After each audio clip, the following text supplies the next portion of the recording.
books I read in February. The thumbnail shows 2 books, but it was really 4.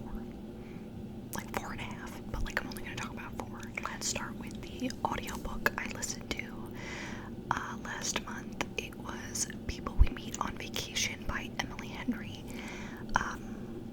I'd been wanting to read this for a while, and then I've talked about this before. Books and Lala has like a buzzword reading challenge thing, and February's theme was pronouns, so like he, she, me, we. I'm Squidward, he's Squidward, he, she, me, we, Squidward, things like that.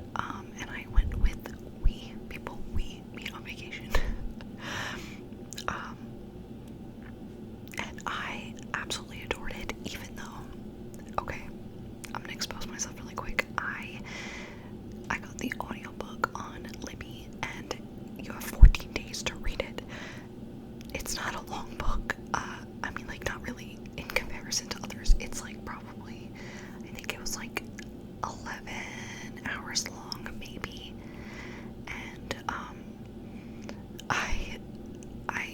when I first borrowed it, I listened to the prologue, I think it is, and I was like, this is cute, I love this. And I did not pick it up again until I want to say it was like the last day of February. I picked it up, I looked at it, and I was like, because I had it open on my computer just to the audiobook, so I couldn't see how much longer I had to have it borrowed. And I was like, let me just see really quick. So I refreshed the page, and it was like doing 8 hours, doing something, 7 hours I think it was. And I was like, oh my god, I literally have like 10 hours left of this book. And I did it. I listened to it on like fucking like 3 times speed for part of it, and then like I would slow down in some parts when I couldn't understand. It was the dialogue mainly that needed to be a little bit slowed down. And like surprisingly, I retained the information given. I know, it's crazy. I didn't want to listen to it on like a million miles an hour. But you gotta do what you gotta do. And then I was gonna, like, to give myself time, I was going to renew my loan. But of course, even though it was available for so long, like I had my eye on it on Libby for a while, and it was available like to borrow every single time I looked, so no one had it borrowed. And when I went to renew my loan, the day it was due, it was like, sorry, one person has this on hold, and you will probably get it in like 2 weeks. And I'm like, what the fuck? So I finished it with like less than an hour to spare. It was insane. I was walking around my house with like my headphones in, on it like full speed, so I'm walking around doing things, and it's like you know that like the Dungeon Dragon like meme, Nicki Minaj, that's what it felt like walking around. And like I did it, and I absolutely loved it. I give it 5 stars. I would definitely not only read from Emily Henry again, but like possibly read the physical book of it one day in the future, because I loved it. Basically it's about these 2 people.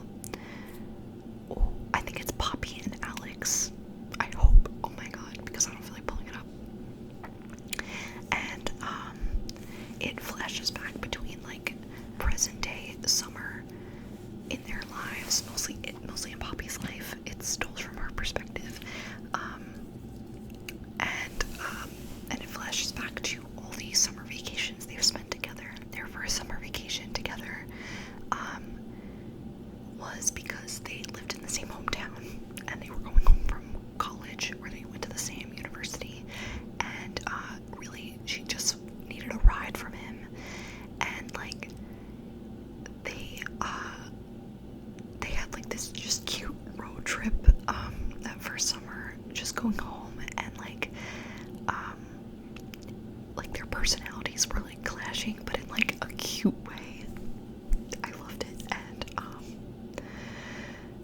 like he like hated everything and she loved everything, and they would just like go at this back and forth that was just adorable. And then they get home and they decide to hang out and stuff over that vacation, and Poppy realizes at some point that she loves to travel, so every summer vacation after that they go on vacation together to these different places. They do it on like a little tiny budget, and like it flashes back and forth between that. I believe it goes like in order, so it's like 10 summers ago, this many, like such and such, whatever. And she, in the present day, they're not really speaking. She's just reaching out to him again after not speaking to him for 2 years, and you're like, oh my god, what happened, like, this many summers ago? And, you do find out, obviously it's later on, it's like this really nice build-up, like, you're, like, going back and forth between what they were, and slowly making her way to where they're at now, because you know that they haven't spoken. And she reaches out, they go on a trip together after not seeing each other for 2 years, and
I would love to read more Angie Thomas. I know that she has another book called On the Come Up, I believe, and I hope that she writes more, which I'm sure she will, because she's a very successful author. That's all I can say. Like, absolutely loved it. This came out January of last year, and I bought it like a few months later, and then just finally got around to reading it last month, and I'm really glad that I did. God, I loved it. So I also read, which I talked about in my last video, which was the cake book tag. I read The Miseducation of Cameron Post by Emily M. Danforth.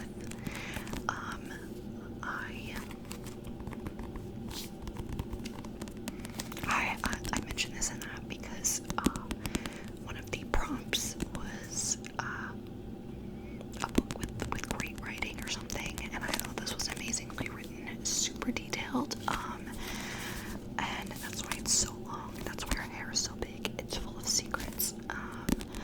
If you don't know, it is about it. There's like water droplets on this. I don't know if that was from me or the person before me, because this is a used book. Anyways, okay, so this book is about Cameron Post, and she's gay, and her parents die in a car crash pretty early on in the book, and I'm not spoiling anything, it's on the back, but basically she had her first like kiss with a girl while they were away, and then when they died, she was like relieved that they wouldn't have to find out.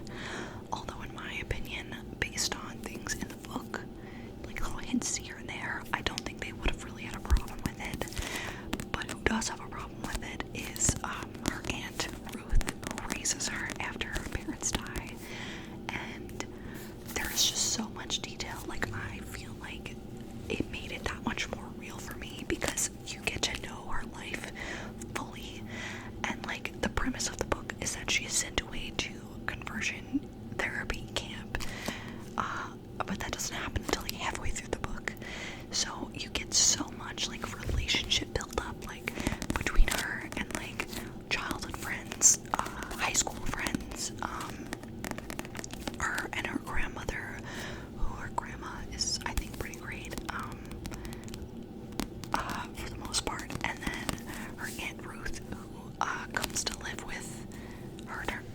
Aunt Ruth and the grandma come to live with Cameron after her parents die, and Aunt Ruth is like a born again, like super religious, and so basically when it comes out eventually that Cameron is gay, she sends her away because she thinks it's like for the best for her. And I talked about this in the other video again, but I feel like the movie like really fell short for me, like performance wise. Like it was good, it was really good, but it had the potential to be great. Obviously I know you have to cut things out for adaptations, like especially with such a long book, but there were so many details that I feel like really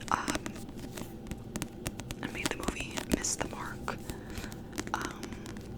Details that make Cameron more of like a relatable figure, and like you don't really get like the gist of her personality, I feel like, in the movie, because it just picks up straight where she goes to conversion camp, and you don't get any of the backstory of her relationship with her best friend Jamie and with her aunt at all. Aunt Ruth is barely in it, and Aunt Ruth is literally the reason she's in conversion therapy. So it is very, it left everything feeling underdeveloped. The story, the characters, the relationships, and like, again, like I said, I would knock the movie. I just mean that in comparison, like, it could have been so much better. Sometimes I feel like I should be in charge of what goes into book to screen adaptations, because like I feel like I know what can be cut. Like I have this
it was so well written. Like, it did not, like, I love fanfiction anyway, but you have to admit that sometimes things just read as fanfiction, which isn't necessarily a bad thing, but this did not read like fanfiction to me. I felt like I was reading like this own original story with these characters that I already knew and loved from the Harry Potter series.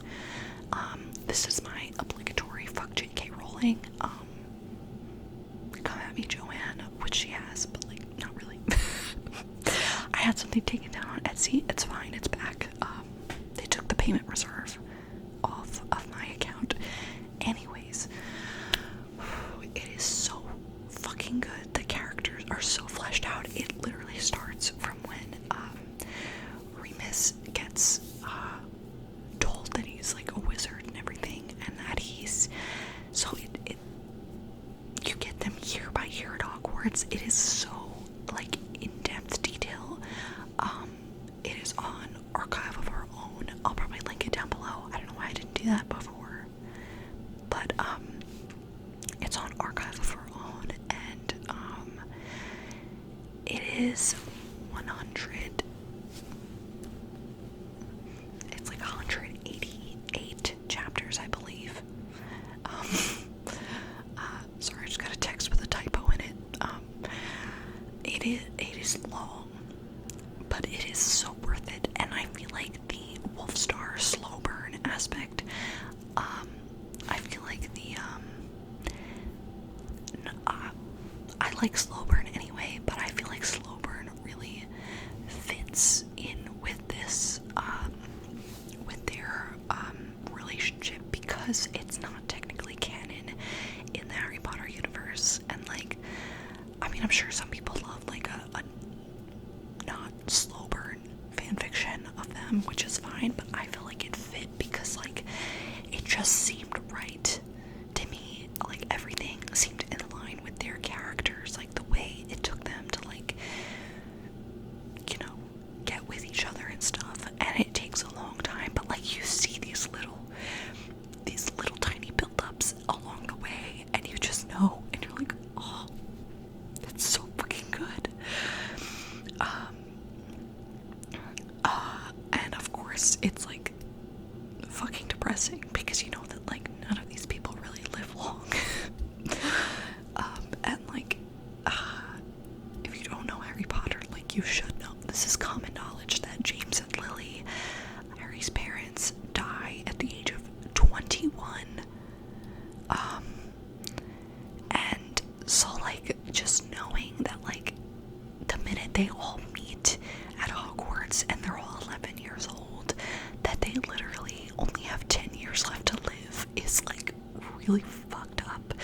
And there's so many other characters that you really get to know, because obviously there's the Marauders, but then there's also characters that have been mentioned in the original Harry Potter, like Marlene McKinnon, Mary McDonald. Is that it, or am I stupid? Dorcas Meadows, and of course there is the original character of Grant Chapman. Absolutely love. I'm getting emotional. I'm gonna have to cut some of this out. Okay, let's get to it. Well, like this is just like a ramble basically. There's not much I can give without giving spoilers, but I highly fucking recommend it. Like, oh my god, because it really does what Joanne failed to do, which was like, it gives so much more, like, I don't know, it gives you this view on what it was like, in the first Wizarding War, before Harry. It's in the 70s, music is a huge part of it, mainly from Remus and Sirius. They're very into music. David Bowie was like Remus's like sexual awakening, and I love that for him. Or his gay awakening, whatever. It is just so freaking good, and also heart-wrenching, and it's already like pretty sad like early on, because like you know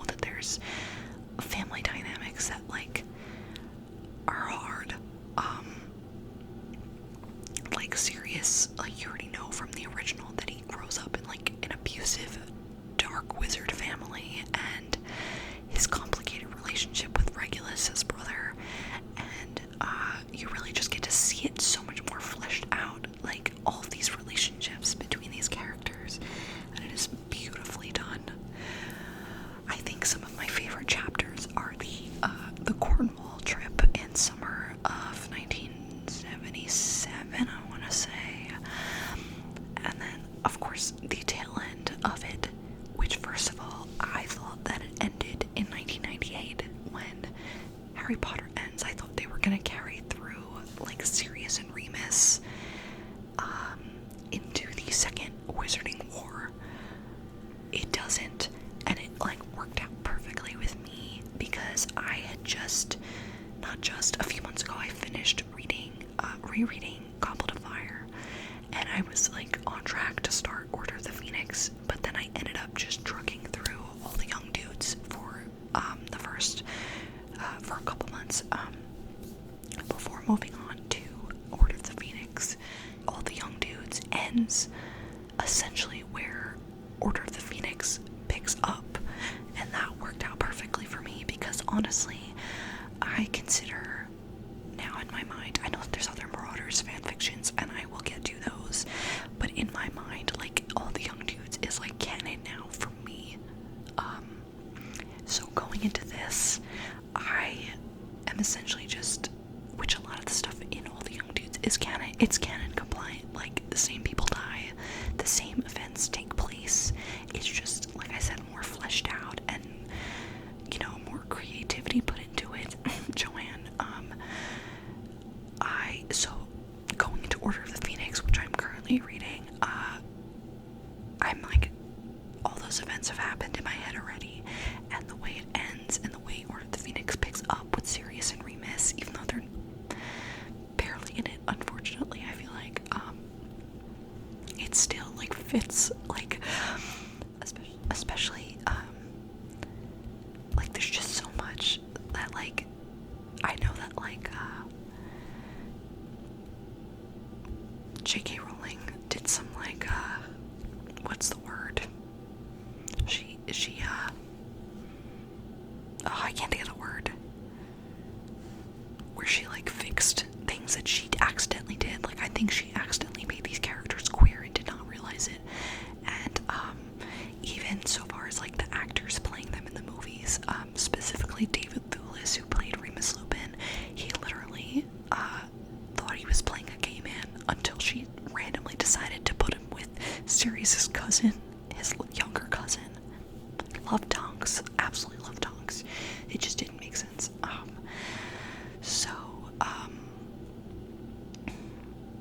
And the director of Prisoner of Azkaban, I just read something from an article, I don't know where it's from, it's a screenshot. Alfonso Cuarón, I'm not really sure how to say his name. He directed David Thewlis and Harry Potter and the Prisoner of Azkaban, and he told the actor to play Lupin as a gay junkie. According to Movie Phone, it says. So he literally, like, everybody thought it, and then when she realized it, she had to, like, backtrack. That's still not the word I'm looking for, but she backtracked, and, in Order of the Phoenix, there's the iconic, like, 25-line stare, which is, early on in the book, during, like, this group conversation, it says, Remus looked at Sirius, and then like so many like different dialogues happen in that span of time, and then like so many lines later it's like Remus finally looked away from Sirius. Why the fuck was he looking at him so long? But then also things like they gave Harry a joint Christmas gift of Remus and Sirius, and then when Harry speaks to them in the fireplace, Remus is there just chilling at Sirius's house. It's couple behavior, you know, and she didn't mean to do it because she fucking sucks, but if she meant to do it, what could have been, but it doesn't matter because we're here to talk about All the Young Dudes.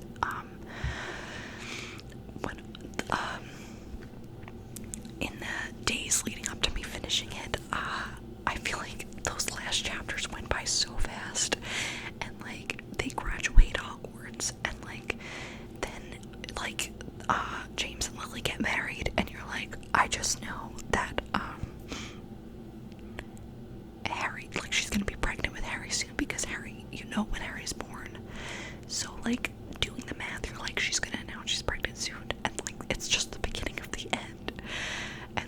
she has Harry, and like all of them like being with Harry, like Sirius playing with Harry. It's so fucking upsetting knowing where these people end up in like just a short amount of time. And then like the closer, it's so much worse reading like a story when you fucking know where it's going. Like when it got to 1981, which is the year that James and Lily die, I was like in shambles. Every last little interaction between these characters was literally like so painful. I was like, oh, I was a fucking mess. I was crying all the time because I was just sitting there reading on my phone, just like sobbing over these characters that I love so much. And then also knowing, because in Harry Potter, like they tell you that, okay, you have to know this. I don't care if this is a spoiler, that Peter betrays James and Lily, because Sirius was supposed to be the secret keeper, and then everybody else thinks that Sirius has betrayed James and Lily. However, leading up to these events, Sirius started suspecting Remus, and so then they changed the secret keeper, and then Remus is like the only one left alone to deal with the aftermath of this, and he thinks the man he loved betrayed their best friend and like their baby. So like a lot of trust issues going on. Like, as much as I love their friend group, that's so toxic. They all suspected each other, and it is so gut-wrenching leading up to the death, because they go into hiding and Sirius starts acting so cold towards Remus, which we know this in Prisoner of Azkaban. We know that that he had trust issues with him at that time, but seeing it in action ripped my fucking heart out. Like, just knowing that like he was starting to suspect him, and then Remus has to come back and find out that everyone's fucking dead. And like in Order of the Phoenix, it is mentioned that Marlene McKinnon dies, and like there's more detail given on that. So going into it, just knowing that like all these people that you know and love are going to fucking die, it is gut-wrenching. It was funny at times, it was happy, it was sad. The whole Grant Chapman, everything, I can't even fucking deal with it. And when I finished the story, I was okay. Like I've had where I finish books and I'm in this like empty state where I'm like, I don't know what to do with myself. I had it when the Harry Potter series ended, the book and then the movie, which the movie made it more final, so a lot of people used to refer to it as like post-Potter depression, which honestly was like a real thing. Like, I'm not even like trying to be funny. But when I finished this, I genuinely felt empty, and I think that there's like a lot of factors that went into this. One being that I spent so much time in this universe with these characters that I loved. Another being that like I already like had an attachment to these characters prior to reading it, so it just really opened up their stories for me like even more. And like also being that I loved it so much, and I felt genuinely empty when I finished it. And for days after, I was just kind of like spacing off, thinking of things like quotes would come into my mind like during the day, and I would just like stop and be like, yeah, that happened.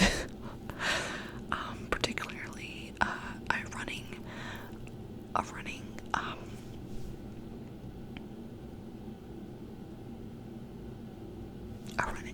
I don't know where my brain just went. A